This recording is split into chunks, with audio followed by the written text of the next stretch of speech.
ତମେମାନେ କେମିତି ଅଛ? ମୁଁ ଭାବୁଛି ତମେମାନେ ବହୁତ ଭଲରେ ଥିବ। ଆଜି ଆମେ ଗୋଟିଏ ଗପ ଶୁଣିବା। ଗପର ନାଁ ହେଲା ଗଣେଶଙ୍କ ଚତୁରତା। ଭାବୁଛି ଏହି ଗପଟି ତୁମମାନଙ୍କୁ ଭଲ ଲାଗିବ। ଆମେ ଏହି ଗପଟିକୁ ଶେଷ ପର୍ଯ୍ୟନ୍ତ ଶୁଣିବା, ବୁଝିବା ଆଉ ମା ବାପାଙ୍କୁ କହିବା।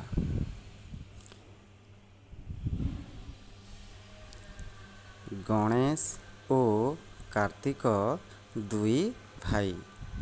ସେମାନେ ପିତା ଶିବ ଓ ମାତା ପାର୍ବତୀଙ୍କ ସହିତ କୈଳାସ ପର୍ବତରେ ରହୁଥିଲେ। ଦୁଇ ଭାଇଙ୍କ ମଧ୍ୟରେ ଗଣେଶ ଶାନ୍ତଶିଷ୍ଟ ଓ ବୁଦ୍ଧିମାନ ଥିଲେ। କାର୍ତ୍ତିକ ସୁନ୍ଦର କିନ୍ତୁ ଟିକେ ଚଞ୍ଚଳ ଥିଲେ। ଥରେ ଗଣେଶ ଓ କାର୍ତ୍ତିକ ସାଙ୍ଗ ହୋଇ ଖେଳୁଥିଲେ। ଦୁହିଁଙ୍କ ଭିତରେ କଥା ପଡ଼ିଲା, ପୃଥିବୀ ଚାରିପଟେ ବୁଲିକି କିଏ ଆଗ ପହଞ୍ଚିବ?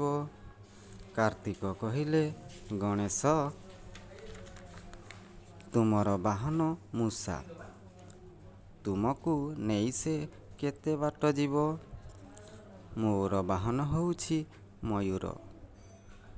ମୁଁ ମୟୂର ପିଠିରେ ବସି ସଙ୍ଗେ ସଙ୍ଗେ ପୃଥିବୀ ଚାରିପଟେ ବୁଲି ଆସିବି।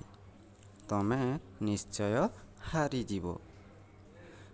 ଏ କଥା କହି କାର୍ତ୍ତିକ ମୟୂର ଉପରେ ବସି ଉଡ଼ି ଚାଲିଗଲେ।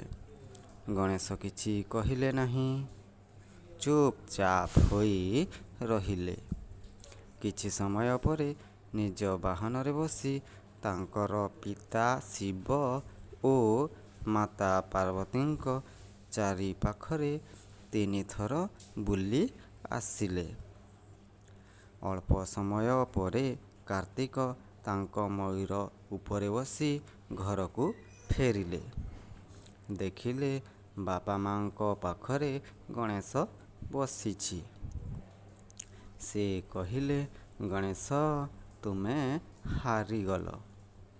ଗଣେଶ କହିଲେ, ତୁମେ ସିନା ପୃଥିବୀ ଚାରିପଟେ ଥରେ ବୁଲି ଆସିଲ, ମୁଁ କିନ୍ତୁ 3 ଥର ବୁଲି ଆସିଛି। କାର୍ତ୍ତିକ ଆଶ୍ଚର୍ଯ୍ୟ ହୋଇ ଅନାଇଲେ। ଗଣେଶ କହିଲେ, ବାପା ମା ପୃଥିବୀଠାରୁ ମଧ୍ୟ ବଡ଼। ମୁଁ ତାଙ୍କ ଚାରିପାଖରେ 3 ଥର ବୁଲି ଆସିଛି। ଶିବ ଓ ପାର୍ବତୀ ଚୁପଚାପ ଦୁଇ ଭାଇଙ୍କ କଥା ଶୁଣୁଥିଲେ। ମାତା ପାର୍ବତୀ କହିଲେ, ଗଣେଶ ବଡ଼ ଚତୁର, ତେଣୁ ସେ ବୁଦ୍ଧି ବଳରେ ଜିତି ଯାଇଛି। ଭାଇ ଓ ଭଉଣୀମାନେ, ଗପଟି କେମିତି ଲାଗିଲା? ଭଲ ଲାଗିଥିବ। ନିଶ୍ଚୟ ଭଲ ଲାଗିଥିବ। ରହୁଛି। ଧନ୍ୟବାଦ।